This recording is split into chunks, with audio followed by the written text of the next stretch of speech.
Cuba está en crisis, pero ¿acaso es posible una reforma fiscal que promueva la prosperidad del pueblo cubano? ¿Cómo están, amigos? Bienvenidos a Noticias Importantes. Comenzamos.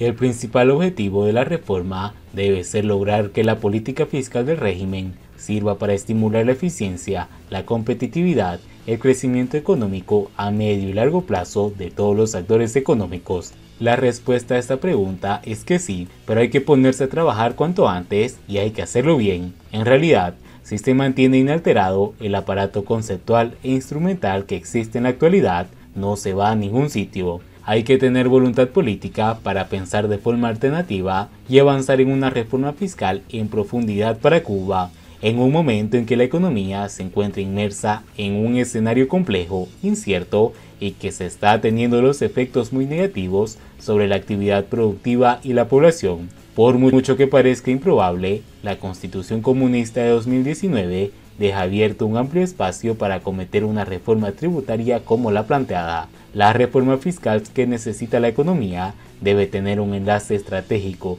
fijando en sus objetivos a corto, mediano y largo plazo, basados en que son necesarios ingresos para cerrar el agujero del presupuesto, que la ejecución de los ingresos y gastos públicos es ineficaz y que se necesita dar un nuevo impulso a la maraña de tributos con que cuenta el país, dejando atrás en la economía cubana una larga etapa de eficiente ejecución de política fiscal. El punto de partida de la reforma viene dado por una serie de datos realmente complicados: un déficit que se incrementa en 2020 al 18,5% del PIB, unos gastos del presupuesto que representan el 70% del PIB, los gastos corrientes más del 85% del total, los ingresos tributarios que han reducido 6 puntos porcentuales su participación en el PIB desde 2011 por la debilidad de la economía y un endeudamiento acumulado cifrado en más de 120.000 millones de pesos, como anunció la ministra Bolaños en la presentación de los presupuestos de 2022, más de 110% del PIB, no definen un buen punto de partida. Por ello, el principal objetivo de la reforma debe ser lograr que la política fiscal del régimen sirva para estimular la eficiencia, la competitividad y el crecimiento económico a medio, largo plazo de todos los actores económicos. La política fiscal debe estar al servicio de la prosperidad económica de la nación y no pensar al revés, superando la tradicional visión extractiva de la dictadura, que lo único que consigue es frenar el crecimiento de la prosperidad nacional. Otro objetivo de la reforma debe ir dirigido a lograr la necesaria consolidación fiscal. La reforma no debe recaer en más presión sobre los ingresos, sino en una gestión más eficiente de los gastos. La experiencia del régimen castrista en materia tributaria confirma que cuando aumentan los impuestos y se incrementa la presión fiscal, lo que se acaba produciendo es una destrucción del tejido productivo o una paralización de las actividades de las empresas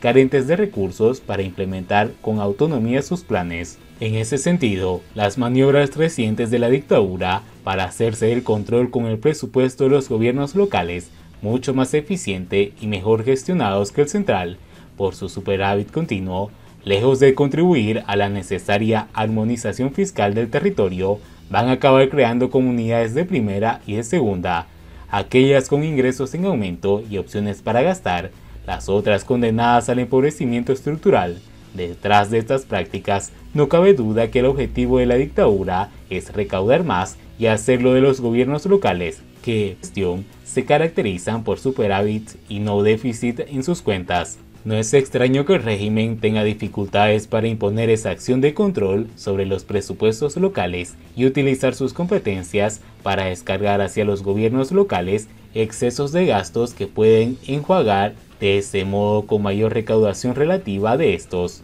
La resistencia de los gobiernos locales debe ir más allá de las cuestiones ideológicas y partidistas. De hecho, no parece razonable que en Cuba aparezcan territorios que puedan desarrollar una política tributaria fuertemente competitiva en una determinada zona del país. De ser ello posible, la desigualdad económica aumentaría por el mero hecho de vivir en una determinada zona y no en otra. No existen mecanismos de nivelación de gastos que permita superar esas diferencias. Por otra parte, la reforma se debe basar en los objetivos fáciles de medir. Por ejemplo, la del margen de la reducción del déficit y la elección de una nueva fórmula para financiar el endeudamiento, hay que fijar límites precisos a la presión fiscal, cuya estimación deberá realizarse en la estadística oficial cada año, lo que debería significar para todos los agentes económicos un compromiso del Estado para reducir su peso en la economía, lo que podría estimular su crecimiento sostenible.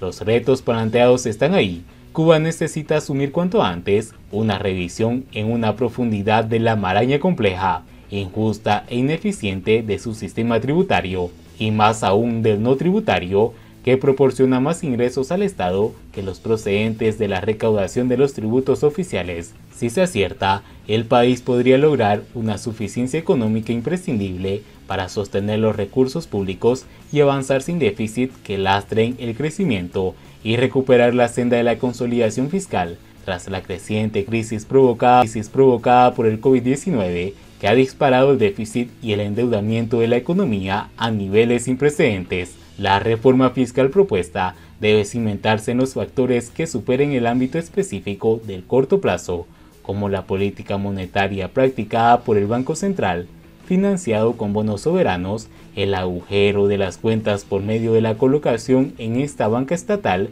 de esos bonos que no tienen ningún valor en el mercado. Cuba necesita un nuevo esquema tributario que se coordine con las políticas monetarias y de rentas, equitativo y que promueva la actividad económica, permitiendo a las empresas convertirse en la principal fuente de creación de riquezas del país. La clave es acertar en la reducción de la presión recaudatoria que ejerce el régimen sobre las empresas, tanto estatales como privadas, y velar por el crecimiento de la riqueza, el aumento de los emprendedores privados, tanto de las MIPYMES como de las CNAs, como de los trabajadores por cuenta propia, y si se quiere, como novedad, apostar por la figura de empresa familiar. De hecho, el sector privado cubano está emergiendo en el país, tiene mucho que ver con las empresas familiares en las que trabajan todos los miembros de la unidad, lo que debería llevar a un modelo adaptado que sirviera para estimular el desarrollo de esas empresas, con atención en la carga tributaria y la fiscalidad del ahorro.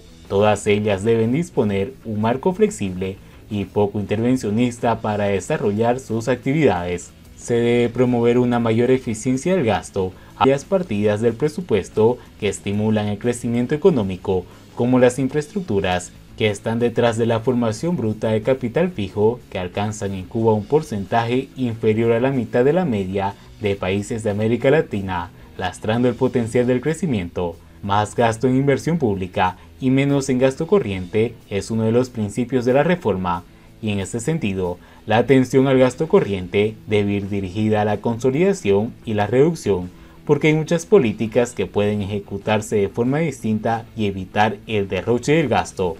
El objetivo es mejorar la calidad de los servicios recibidos por los ciudadanos, reduciendo el costo de la burocracia y gastos improductivos que lastran el presupuesto. Y bien amigos, así vamos terminando las noticias importantes del día de hoy. Por favor, nos ayudarían mucho compartiendo las noticias y así poder informar a muchas más personas de la verdadera realidad en Cuba. Patria y vida mis hermanos, nos vemos en el siguiente informe.